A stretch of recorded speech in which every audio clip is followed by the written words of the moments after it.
मैं आभारी हूँ आदरणीय प्रधानमंत्री श्री नरेंद्र मोदी जी का, जिनके प्रयास से आज भारत और जापान के संबंध एक नई ऊंचाई को छू रहे हैं। आदरणीय प्रधानमंत्री जी की प्रेरणा से जापान के साथ हम लोगों ने इस संवाद के कार्यक्रम को आगे बढ़ाया था और 2024 नवंबर-दिसंबर में जापान के यामानाशी प्रीफेक्चर के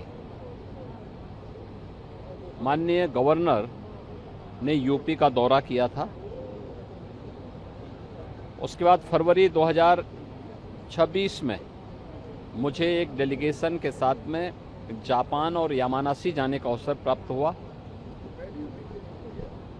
उस समय हमने यामानाशी और जापान में जिन मुद्दों पे चर्चा की थी, ऑटोमोबाइल के सेक्टर में,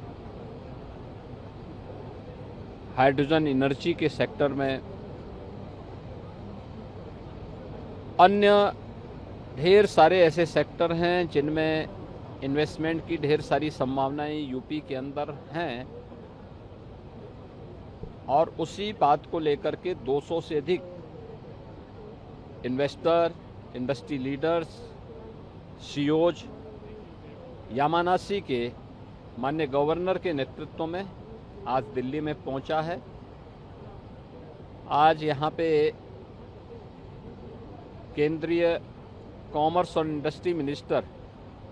माननीय पीयूष गोयल जी ने उनके सम्मान में आज यहाँ पे रात्रि भोज दिया है, और कल प्रातः काल से हमारी इन सभी मुद्दों को लेकर के यूपी में इन्वेस्टमेंट के अलग अलग सेक्टर में जो जापान का ये प्रतिनिधि मंडल है यामानाशी के माननीय गवर्नर के नेतृत्व में आया है, बहुत उत्साही है और कुछ ठोस इन्वेस्टमेंट करने का इच्छुक है, और मेरा मानना है कि हम उसे ज़मीनी धरातल पर उतारने में सफल होंगे। कुछ आइडिया दे सके सर, कितने की उम्मीद है इन्वेस्टमेंट की? देखिए, जापान के दौरे के दौरान 1.5 लाख करोड़ से ऊपर के सहमति पत्रों को वहां के इन्वेस्टर ने हमें सौंपा था, जिसमें से लगभग 1 लाख करोड़ के आसपास का हमारे साथ एमओयू हुआ था। मेरा मानना है अब समय आ गया है, जब कल हम जो इनॉग्रेशन सेशन होगा हमारा, उस समय भी और इसके बाद अन्य कार्यक्रमों में, अलग अलग सेशन में भी इन सबको ग्राउंड ब्रेकिंग भी करेंगे।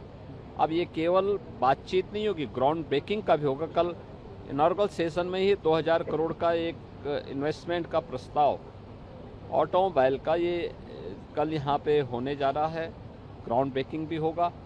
और इसको हम आगे बढ़ाने का कार्य ऑटोमोबाइल के सेक्टर में, रोबोटिक के सेक्टर में, हाइड्रोजन एनर्जी के क्षेत्र में, अन्य तमाम उसमें मैन्युफैक्चरिंग के लिए जो संभावनाएं हैं यूपी के अंदर, उन सभी में ये कार्यक्रम तेजी के साथ आगे बढ़ेगा। तो सर, ये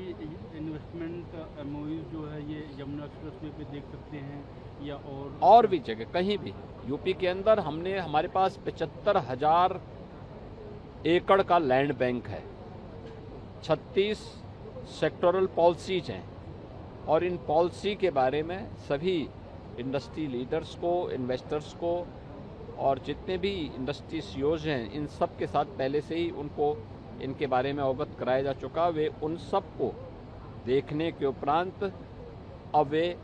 उसे ज़मीनी धरातल पर उतारने के लिए ही अपनी फाइनल बातचीत करने के लिए आए हैं। तो कल दिन भर यहाँ दिल्ली में ये कार्यक्रम चलेगा,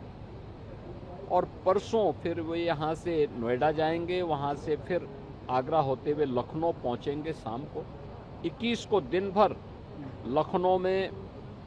जापान के यामानाशी और पूरे जापान भर से आए हुए इस प्रतिनिधि मंडल को वहाँ पर यूपी गवर्नमेंट के साथ में, यूपी के इंडस्ट्री लीडर्स के साथ बातचीत करने का, उनके साथ इंटरेक्शन का इनका कार्यक्रम है। फिर 22 को ये पूरा डेलीगेशन वाराणसी में जाएगा।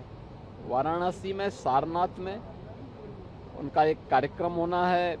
फिर गंगा आरती के कार्यक्रम के साथ जुड़ेंगे और बाबा विश्वनाथ धाम में दर्शन करने के उपरांत फिर ये वापस जापान रवाना होगा। एक बड़ा,